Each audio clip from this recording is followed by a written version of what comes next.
Welcome everyone to our few minutes together on the Parsha, the Shabbos. Of course, we have the privilege of reading Parshas Emor, which has in it the mitzvah of the counting of Sfira, as it says in the pasuk, "Usfartem lochem mimochras haShabbos, miyom aviyachem es omer hatanufa sheva shabbosos temimos tihiena." That you should count for yourselves from the morning after the first day of Pesach. That's mimochras haShabbos, from the morning after the first day of Pesach.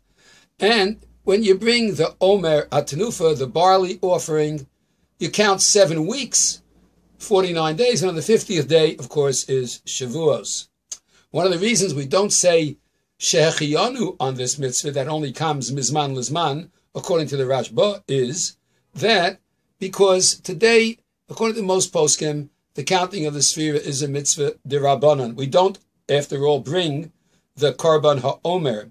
And we're counting the Omer each day, and we count up, not down. We're not counting down to something. We're counting up to the giving of Matan Torah, to the giving of the Torah itself, and we're counting 49 days. And we don't say Shehechiyanu because the ultimate purpose of the counting of the Omer was to bring the Shtei HaLechem, the 2 loaves of wheat bread. We brought on Pesach a barley offering. On Shavuos, we bring a wheat offering. Barley is the food of an animal, and wheat is the food of humans. When we got out of Egypt, we were still young and unformed and incomplete. And by the time Shavuos came, we got the Torah. We're now complete human beings. We can even bring Shtei Alechem. So we don't say Shehechiyanu because the Beis HaMikdash is not here, and we can't fulfill the ultimate goal of the saying of Shehechiyanu, because we're only going to say Shehechiyanu when the Beis HaMikdash is around. And that's why at the end of the counting of Sfira, we say, Harachamanu Yahzeh Lanu Avodat Beis HaMikdash Limkoma, that we hope and pray that Hashem will return the service of the Beis HaMikdash to its place. It's interesting that the Sfira days themselves, from Pesach until Shavuos, used to be very happy days. They were almost like Chol HaMoed. They were days of intermediate days of the festival, similar to the Sukkot intermediate days and the Pesach intermediate days, because the Talmudic name for Shavuos is called Atzeres, like the holdback day. Atzeres, hold back, stay another day. Just like Shmini Atzeres is the last day of Sukkos, so is Atzeres Shavuos the last day of Pesach, in a way, and in between are intermediate days. Unfortunately, they are no longer days of joy, but they are fraught with symbols of mourning due to the death of the 12,000 pairs, the 24,000 Chavruta students of Rebbe Akiva. As the Gemara in Yevamos tells us that 12,000 pairs of them died from Pesach until Atzeres, until Shavuos.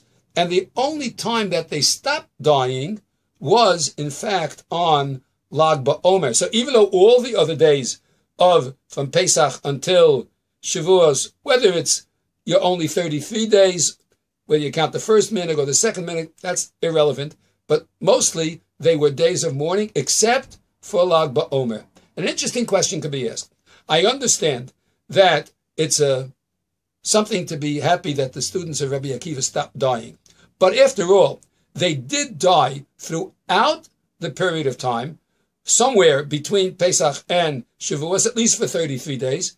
And since that's the case, and they all perished, and 24,000, what an enormous number in such a short time, all Talmidei Chachamim, great people, whatever the reason they died was, according to the Gemara, of course, was they didn't give the proper cover to each other, which is hard to understand, or according to others, perhaps it was because they were killed in the Bar Kokhba rebellion, which after all, Rabbi Akiva did support. Nevertheless, they all died in this short time.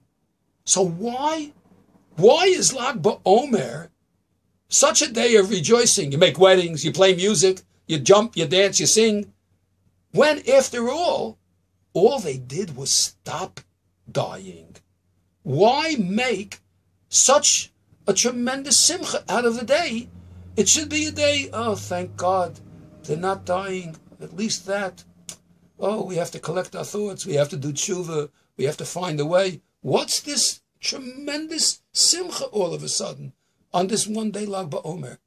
If you take a look in the Masechta Yevamos on Samach Beis Amud Beis, it says that after this happened, the Olam was shamem. The world was desolate because there were very few Talmidei Chachamim left. You know what Rabbi Akiva did? The Gemara said that Rabbi Akiva went to the south where there were possibilities of education, and he got a hold of 5 rabbis. He got a hold of Rabbi Meir and Rabbi Yehuda and Rabbi Yossi and Rabbi Shimon and Rabbi Elazar, and he got these 5 rabbis and he started teaching them. And he started teaching them again. V'heim ha'emidu Torah osa sha'a. And they were the ones who reestablished the Torah at that time. This is a cause of rejoicing. You imagine? Rabbi Akiva lost 24,000 students, a life's work, and especially since he stood for V'yafta l'reacha kamocha, and these 24,000 students died al shalom no'agu kavod zeh b'zeh, because they didn't give kavod one to the other according to the Gemara's statement. And now he's desolate. The world is desolate. There are no more Talmidei Chachamim. And what does he do? He starts all over. He picks himself up. He gets 5 new students and starts teaching them. And these 5 reestablish the Torah in that time for all time. The great Rabbi Meir, the great Rabbi Shimon ben Yochai, the great Rabbi Yehuda and Rabbi Yossi and Rabbi Elazar ben Rabbi Shimon. They were the ones who reestablished Torah, and Rabbi Akiva taught them.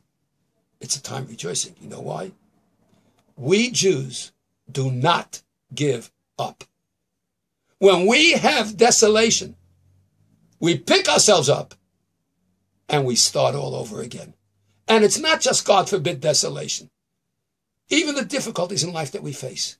We face difficulties. We face challenges in life. Each and every one of us a different type. We don't let it get us down. We pick ourselves up and we start all over again. And that's a choice for, that's a job for rejoicing. That's an opportunity for rejoicing. And that's why Lag BaOmer is such a Yom Tov. Because even though all we might think is they stopped dying, oh no. Rabbi Akiva picked himself up and he just kept going. He was the epitome of the idea that we do not give up. Klal Yisrael doesn't throw in the towel.